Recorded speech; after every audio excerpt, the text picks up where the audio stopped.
He is the center of history. History is really his story, planned and told by God.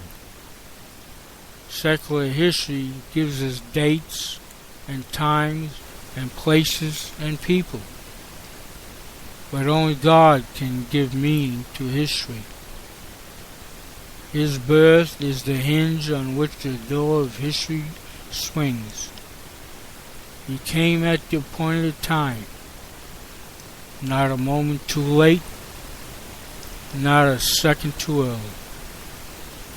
This means that the first Christmas miracle started long before Bethlehem. It took place over many centuries as God prepared the world for the coming of His Son. And He is the Savior for the whole world. Some years ago, C.K. Lee, a Christian leader from China, visited the United States.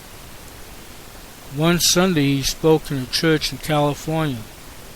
At the conclusion of the message, a young college student propounded the question, why should we export Christianity to China when you have Confucianism in your country? There are 3 reasons, was the rejoinder. First of all, Confucius was a teacher, and Christ is a Savior. China needs a Savior more than she needs a teacher. In the second place, Confucius is dead, and Christ is alive. China needs a living Savior. In the third place, Confucius is someday going to stand before Christ to be judged by Him. China needs to know Christ as Savior before she meets Him as Judge. This story was taken from Triumphs of Faith, recorded in The Most Amazing Man in History. In the end, it becomes very personal. We all need a Savior. Some of us realize it, but many of us don't. Christ came so you might be saved from your sin. So the question becomes, what will you do with Jesus Christ at Christmas time? One final note. Our text tells us that God sent forth His Son. That is, He was moving toward us while we were moving away from Him. God sent His Son into the world that didn't know He was coming and didn't care that He had arrived. There was no welcoming committee in Bethlehem. Last night, Cavalry sponsored a caroling outreach that took people to an apartment building on the east side of Oak Park. While they were singing, the pastor struck up a conversation with a man who had come to the church on and off for the last 10 years. It's fair to say that in the last few years, he hadn't seen him very often. But he was glad to see him, and as they chatted, he said that he thought his life was turning around and that he wanted to go in a new direction. Then he said something that he didn't believe he'd ever heard anyone say before him. He said he was hoping that God would meet him halfway. He meant that he was taking a step toward God, and now he hoped that God would take a step toward him, and that they would meet somewhere in the middle. He was happy to tell the man that God never meets any of us halfway. It's not you take one step and then God takes one step. And it's not even that you take one step and God takes 4 steps. No, we never have to take the first step. God always makes the first move. The message of Christmas is this. And Christ God has taken 1,000 steps toward us. Now he says, won't you take one tiny step toward me? The journey from heaven to earth was the longest journey anyone has ever taken. That's what it meant for God to send forth His Son. Now all He asks is that we take a tiny step of faith toward Him. When we do, He meets us right where we are. No one ever captured the essence of why God sent His Son better than C.S. Lewis. The Son of God became a Son of Man so that the sons of man might become the sons of God. He came to where we were that He might lift us up to where He is. He doesn't say, climb up here. No, He comes down to where we are and lifts us up to where He is. This is the miracle of the gospel.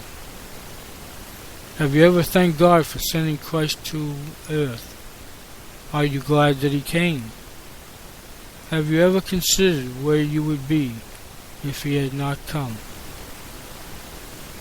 Between now and Christmas morning, take a few minutes to think about how your life would be different if Christ had not come. Think back to the way you were and then list the changes He has made in your life.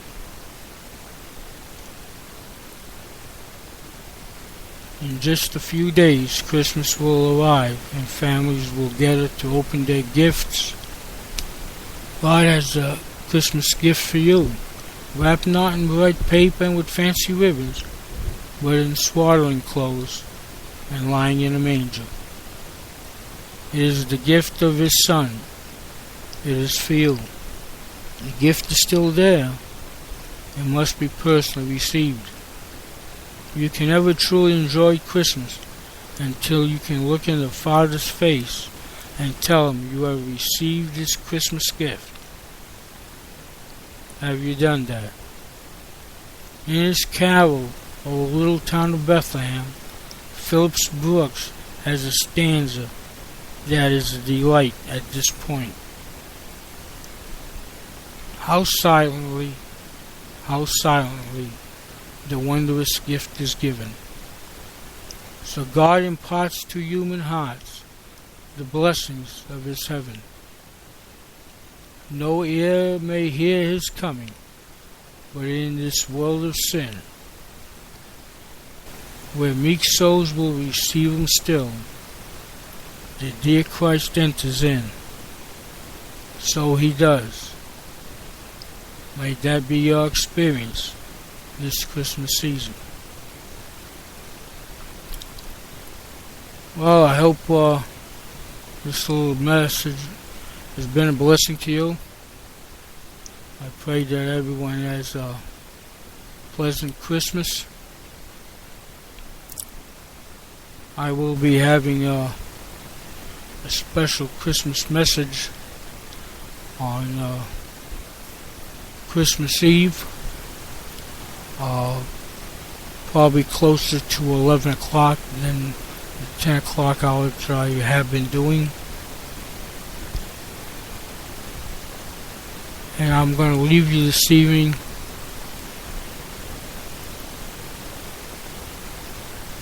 with a special song which I played the other day, because especially at this time of the year. It's entitled The King Is Come. Until we meet next time, good night and God bless.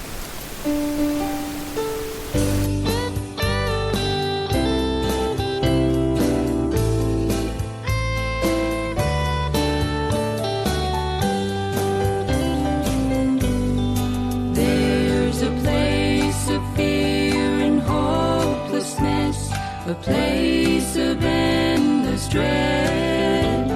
It's been that way for a long, long time, a place of the living dead.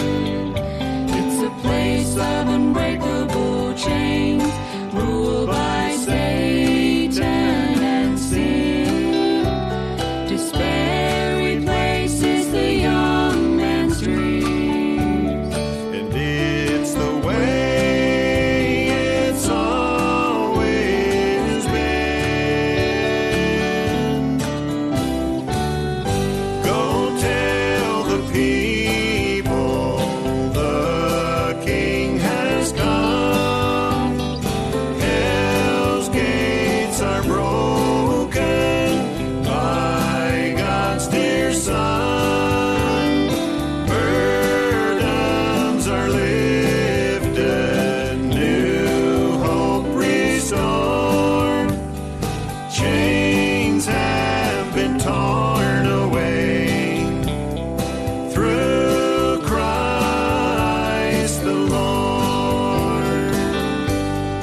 there's an endless cry of broken hearts, raped and torn by sin, scarred too deeply to even care, and no way to make an end.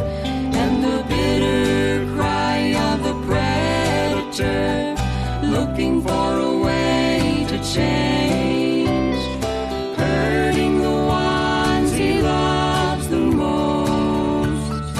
Filled with loathing within.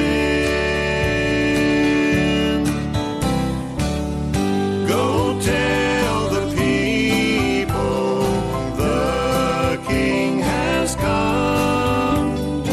Hell's gates are broken by God's dear Son.